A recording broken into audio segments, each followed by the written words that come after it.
ہمارے صوفیاء ہمارے بزرگ فرماتے ہیں کہ تم اس طرح کرو، اگر سارے نشوں سے بچنا چاہتے ہو تو سجدے کا نشہ شروع کرو، سجدے کا نشہ شروع کرو۔ یہ نا اقبال کہتے ہیں عطار ہو، رومی ہو، رازی، آپ بات کو سمجھیں، عطار ہو، رومی ہو، رازی ہو، غزالی ہو، کچھ ہاتھ نہیں آتا بے آہ سحر گاہی۔ کہتے ہیں بہت بڑا صوفی ہو جیسے فرید الدین عطار تھے، بہت بڑا تصوف کا امام ہو جیسے امام غزالی تھے، بہت بڑا تفسیر کا استاد ہو جیسے امام رازی ہو، عطار ہو، رومی ہو، رازی ہو، غزالی ہو، پر کچھ ہاتھ نہیں آتا بے آہ سحر گاہی۔ اگر سویرے اٹھ کے روتا نہیں نا اللہ کی بارگاہ میں، اگر تہجد نہیں نہ پڑھتا تو کچھ ہاتھ نہیں آتا بے آہ سحر گاہی۔ پھر اس کو کوئی چیز نصیب، میری بات کی سمجھ آ رہی ہے آپ حضرات؟ جب تک آپ سویرے نہیں اٹھتے، آپ اللہ اللہ نہیں کرتے، آپ کو نوافل کا چسکا نہیں، عبادت کا مزہ نہیں، فرمایا میری عبادت کرو، یہ شوق پیدا کرو، میں نے تمہیں پیدا کیا ہے۔ ہم لوگوں کے نشے مختلف نشے، بڑا عجیب رنگ ہے۔ محفل کی صدارت کرنے والے بڑے پیر صاحب، بڑے القابات، بیچ میں سے بندہ تلاش کرنے سے بھی نہیں مل رہا، اتنے بڑے لقب ہیں اس کے، لیکن وہ سج سنور کے 2.5 گھنٹے بیٹھا رہا محفل میں، اور نماز کا وقت آیا تو اس نے مختصر سی پڑھی، وہ نکل گیا، وہ ہلکے سے سجدے کیے۔ اتنا بڑا عشق رسول، نعت خواں، ہو کیا بات ہے، اور عشق رسول کا بہت بڑا پیغامبر، بہت بڑا مبلغ، وہ بیچارہ سمجھ ہی نہیں سکا کہ اللہ کے رسول نے فرمایا تو نماز پڑھ میری آنکھیں ٹھنڈی ہو جائیں گی۔ تو یہ نشے کے عادی تو ہیں پر حقیقت کے قائل نہیں ہیں۔ یہ بس ٹھیک ہے، خوابوں کی دنیا میں لوگ زندہ ہیں، پر جن کو یہ جو نشہ تھا نا عبادت کا، یہ میرے رسول پاک کی چاہت ہے، یہ میرے نبی کریم علیہ السلام کی۔ آپ دیکھیں نا حضور مہینوں جا کے غار حرا میں بیٹھتے، کیا وہاں تبلیغ کرتے تھے؟ کوئی کتاب لکھتے تھے؟ رسول کریم علیہ السلام مہینہ رہتے غار حرا میں، کوئی نہ مجھے دیکھے، کوئی نہ مجھے ملے، حضور یہاں کیا ہے؟ فرمایا میں اپنے رب کی عبادت کروں گا۔ نبی کریم علیہ السلام نے سجدوں کے ساتھ پتھروں اور پہاڑوں کو آباد کر دیا، سجدوں کے ساتھ۔ آپ کا سجدہ آپ کو بہت ساری چیزوں سے چھڑا لیتا ہے، یہ بہت ساری جگہوں سے جھکنے سے بچا لیتا ہے۔ صوفیاء، اولیاء یہ کیا کرتے تھے؟ یہ سجدے کا ذوق ہی تو پیدا کرتے تھے، سجدے کا ذوق۔ شاہ عبدالعزیز دباغ رحمۃ اللہ تعالی علیہ اپنے مریدوں سے فرمایا کرتے تھے کہ اگر تم پکے نمازی بن جاؤ نا، تہجد گزار ہو جاؤ، تو میرے پاس آنا جانا چھوڑ دینا۔ عرض کی حضور کیوں؟ فرمایا میں تمہارے اور رب رسول کے رستے میں رکاوٹ نہیں بننا چاہتا، اب میرا مقصود ہے تمہیں وہاں تک پہنچانا، جب پہنچ گئے تو پھر میری ضرورت ختم ہو گئی۔ ہاں کبھی وسوسہ آئے، شک پیدا ہو، تکلیف ہو تو آنا، ورنہ میں نہیں چاہتا کہ میں رکاوٹ بنا رہوں۔ تم اللہ اللہ کرو، اس مالک کو راضی کرو۔ میرے رسول پاک علیہ وسلم نے فرمایا بندہ اللہ کے سب سے قریب اس وقت ہوتا ہے جب وہ سجدے کی حالت میں ہوتا ہے۔ کس کے قریب ہوتا ہے؟ اللہ کے سب سے قریب ہوتا ہے، وہ بڑا نیڑے ہے رب کے، بڑا قریب ہے، اس لیے کہ وہ حالت سجدہ میں، وہ جب سجدے کرتا ہے نا اس کی بارگاہ میں جب جھک جاتا ہے۔ آپ ذرا سجدے کی کیفیت دیکھیں نا، زبان بھی یہاں ہے، آنکھ بھی یہاں ہے، کان بھی، عقل بھی ساری، اس نے سارا کچھ رکھ دیا سجدے۔ آپ وہ کبھی پیچھے جائیں تو دیہاتوں میں کہا جاتا تھا ناک سے نکیریں نکالو، بہت بڑی سزا ہوتی تھی نا، ناک سے نکیریں نکالو، بڑی سزا ہوتی تھی۔ تو اس نے کہا مالک مجھے کسی نے کہا نہیں، پر دیکھنا میں نے رکھ دی ساری عقل سجدے میں، اور رکھ کے کہا کیا؟ سبحان ربی یا اللہ میں پست ہوں تو اعلیٰ ہے، اللہ تو میرا رب ہے اور تو سب سے اعلیٰ اتنا۔ اور فرمایا جب یہ اس کیفیت میں ہوتا ہے تو پھر یہ اپنے رب کے قریب ہوتا ہے۔ کثرت عبادت، نوافل۔ ہمارے ہاں عمرے کی قرآن اندازی محفلوں پہ ہونے لگ گئی ہے، حالانکہ حدیث سے ثابت نہیں۔ میں دوستوں سے کہتا ہوں جائز ہے، کرنی چاہیے، عمرے کی قرآن اندازی جائز ہے، پر کسی حدیث میں نہیں آئی کہ قرآن اندازی کرو عمرہ کرو. حدیث میں قرآن اندازی یہ آئی ہے کہ نبی پاک علیہ السلام نے فرمایا تمہیں پتہ چل جائے نا پہلی صف کا ثواب کتنا ہے تم قرآن اندازی کرو. عمرے کی قرآن اندازی کا تو پوسٹر چھپتا ہے, تو یہ والی قرآن اندازی کب ہونی ہے؟ ہونی چاہیے کہ نہیں؟ حضور نے فرمایا تمہیں پتہ چلے کہ اس کا ثواب کتنا تو تم قرآن اندازی کرو, تم قرآن ڈالو. جب آپ نماز پڑھ رہے ہوتے ہیں, جب آپ کا مصلی آباد ہوتا ہے, صلاح الدین ایوبی ایک بزرگ سے ملاقات ہو گئی, بیت المقدس پر قبضہ تھا عیسائیوں کا. تو صلاح الدین بڑے پریشان تھے. بابا جی کہنے لگے پتر کیا ہوا؟ کہنے لگے حضور پتہ چلا ہے دشمن کے 2 بحری بیڑے اسلحہ لے کے آ رہے ہیں. مسلمان پہلے ہی کمزور ہیں, اور اب اگر 2 بحری بیڑے اور آ گئے تو حضور مسئلہ بن جائے گا. تو میں پریشان ہوں کہ کس طرح یہ کم مسئلے والی ہماری فوج ہے کیسے مقابلہ کرے گی. تو بابا جی کہنے لگے پتر اس طرح کرنا, آج رات تو بھی دعا کرنا اور میں بھی کروں گا, تو بھی دعا کرنا. آپ ناراض نہ ہونا, ہم تو پیروں والے ہیں, ہم تو پیروں کے نوکر غلام ہیں, ہمارا تو گزارا ہی نہیں, ہمیں تو ملتا ہے سارا کچھ وہاں سے. پر میرا سوال یہ ہے کہ تعویذ لینے جاتے ہو نفل کیوں نہیں پڑھتے؟ رات اللہ اللہ کیوں نہیں کرتے؟ یہ بھی تو ہمارے بزرگوں کا ہی طریقہ ہے, انہوں نے تو ہمیں سکھایا ہے. صلاح الدین ایوبی سے بزرگوں نے کہا کہ رات آج نا اللہ اللہ کرنا, تو میں تیرے لیے دعا کروں گا, تو بھی دعا کرنا.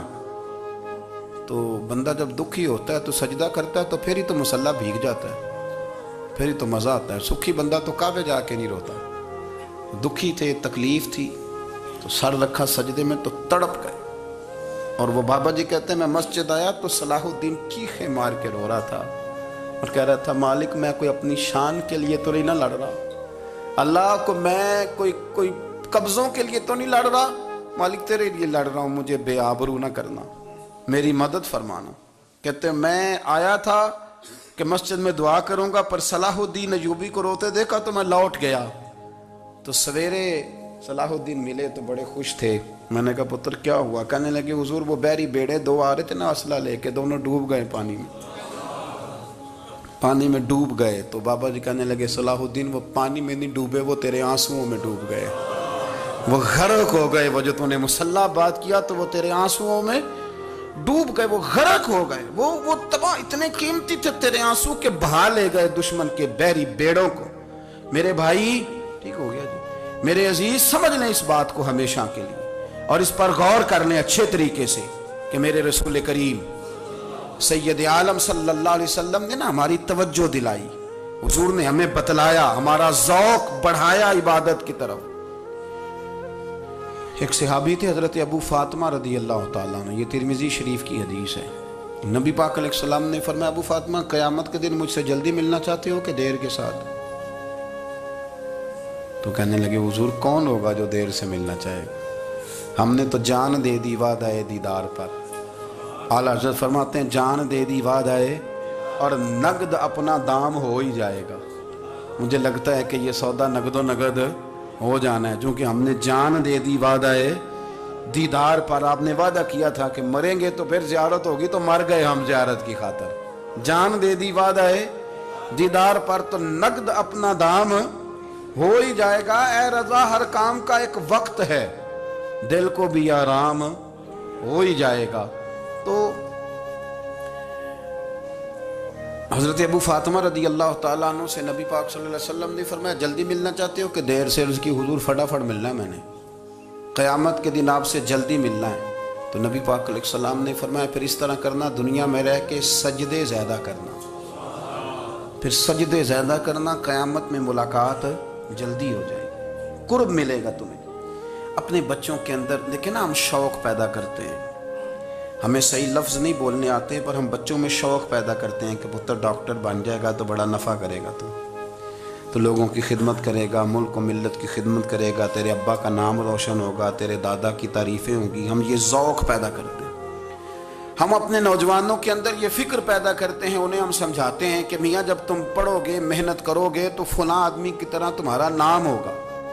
یہ جتنا ذوق ہم بچوں کے اندر ان چیزوں کا پیدا کرتے, ہمیں حکم ہے کسی طرح ہم ذوق پیدا کریں کہ پتر نماز پڑھے گا تو اللہ راضی ہو جائے گا, تو سجدہ کرے گا. دیکھیں نا میرے رسول کریم علیہ السلام نے فرمایا 7 سال کے بچے کو مسجد لے کے جاؤ، یعنی اسے شوق دلاؤ، اس کے اندر یہ خاصیت پیدا کرو کہ اس کا دل کرے مسجد میں جانے کا، اس کے اندر یہ خصوصیات لاؤ کہ وہ ہمارے ہاں نا ہر چیز کو پرموٹ کیا جا رہا ہے، ہر چیز کو، یعنی سر سنگیت سکھانے کے لیے اکیڈمیاں بن گئی ہیں، ہر شے پرموٹ ہو رہی ہے، عبادت کا جذبہ کم ہوتا جا رہا ہے، اللہ کا ذوق ہمارے اندر نہیں رہا۔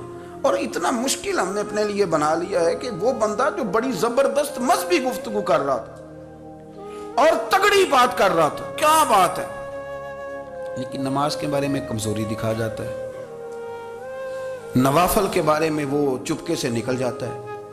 امام احمد بن حنبل رحمۃ اللہ تعالی علیہ، مسند امام احمد بن حنبل 14 جلدوں میں ہے مارکیٹ میں، اور مجھے تو خیر پسندی بڑی ہے، میں نے تو کئی دفعہ پڑھی ہے، اور کیا بات ہے امام احمد بن حنبل کی، کیسے تگڑے قسم کے محدث تھے، اور اللہ نے کتنا انہیں اعزاز عطا فرمایا ہوا تھا۔ یہ کوڑے بھی کھاتے تھے دین کی خاطر، سارا کرتا لہو سے بھر بھی جایا کرتا تھا، بڑا اعزاز والا شخص تھے، بڑے اعزاز والے، حدیثیں جمع کرنا، حدیثیں لکھنا، حدیث پڑھانا، سارا دن رہتے تھے، کہہ سکتے تھے کہ میں کر تو رہا ہوں کام، اور حدیث بھی موجود ہے کہ عالم عابد سے افضل ہوتا ہے، پر اس کے باوجود امام احمد بن حنبل رحمۃ اللہ علیہ 300 نفل فرض نمازوں کے علاوہ پڑھا کرتے تھے، 300 نوافل روز پڑھا کرتے تھے۔ ان کے بیٹے نے کہا ابا جی مکان خریدنا ہے تو وہ جگہ کہاں کر کے لوں، بہت ساری آبادیاں، تو فرمایا پتر وہاں لینا جہاں مسجد قریب ہو۔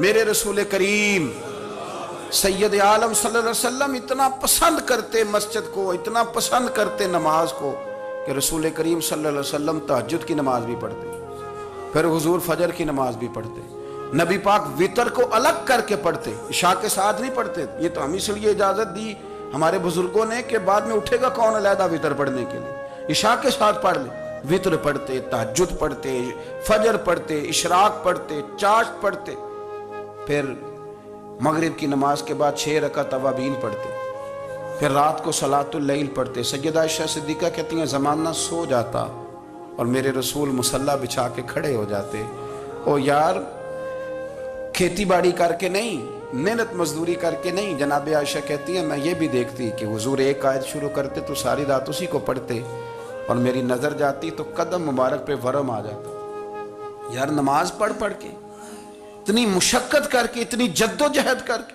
ورم آ گیا، یا رسول اللہ اتنی محنت کیوں کرتے ہو؟ فرمایا افلا اکون عبدا شکورا، کیا میں اپنے رب کا شکر گزار بندہ نہ بنوں؟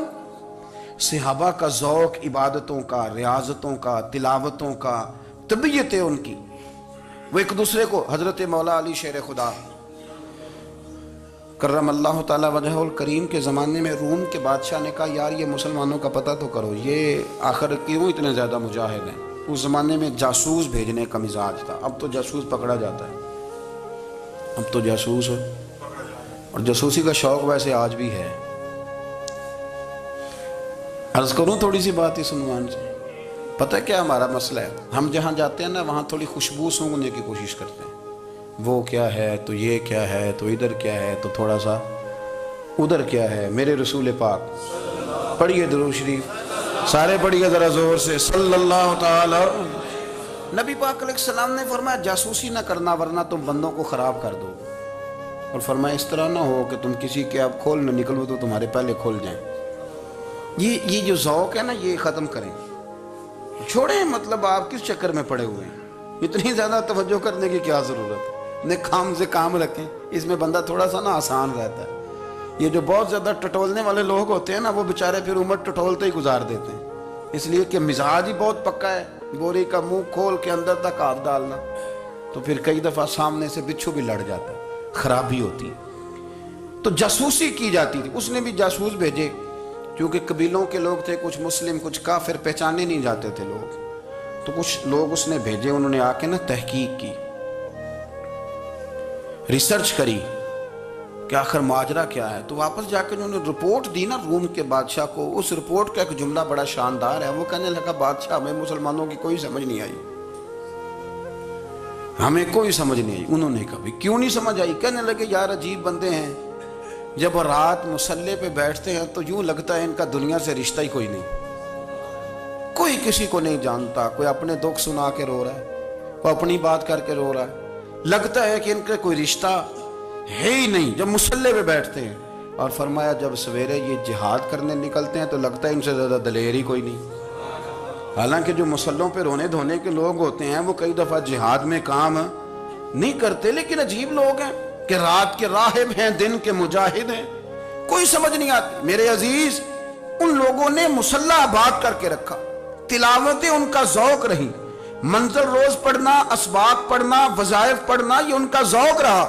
اعلیٰ حضرت بریلوی رحمت اللہ نے 1000 کتاب لکھی ہے، لیکن الوظیفۃ الکریمہ کے نام سے جو وہ صبح و شام وظائف پڑھتے تھے وہ الگ انہوں نے ان کو بیان کیا، پابندی کے ساتھ اپنی اللہ اللہ کرتے تھے۔ شیخ شہاب الدین سہروردی رحمت اللہ علیہ اس پر ایک بندے نے اعتراض کیا، اس نے کہا جی آپ کس قسم کے صوفی ہیں، مرید بیٹھے ہیں اور آپ وہاں نفل پڑھ رہے ہیں۔ یہ بھی بڑا مسئلہ ہوتا ہے نا، جو بندہ ملنے آتا ہے وہ اپنے ٹائم کے حساب سے آتا ہے، اور اس کا یہ بھی خیال ہوتا ہے کہ پیر صاحب جو ہیں وہ چونکہ درویش ہیں تو نہ انہیں روٹی کھانی چاہیے نہ سونا چاہیے، چونکہ وہ درویش ہیں، اور ہم چونکہ درویشوں کے ماننے والے ہیں لہذا ہمارا یہ طریقہ ہونا چاہیے کہ جیسے ہم کہیں درویش ویسے ہی کر جائے۔ حالانکہ جس کو آپ درویش کہیں گے آپ اس کی مانیں گے، آپ منوائیں گے نہیں، ہمارا مزاج ہوتا ہے۔ شیخ شہاب الدین پر لوگوں نے اعتراض کی، حضور لوگ ملنے آئے ہیں، زیارت کرنے آئے ہیں، یہ بندے دعا کرانے آئے ہیں، اللہ اللہ کرانے آئے اور آپ نفل پڑھ رہے ہیں، کیا جملہ ہے، کیا حسن ہے، کیا خوبصورتی ہے۔ فرمانے لگے رب رسول سے مانگنے کے لیے مصلی بچھایا ہے، اگر وہاں سے مانگوں گا نہیں تو تمہیں دوں گا کیا، پہلے مجھے کچھ لے تو لینے دو، اگر میرے پلے کچھ ہے ہوگی تو آگے دوں گا نا، تو میں مانگنے گیا تھا کہ یا اللہ دے تیرے بندے لینے آئے، دے تو میں کچھ لوں گا تو آگے دوں گا نا، لیکن ہمارا یہ سٹیٹس، یہ مزاج، یہ شعور نہیں ہے۔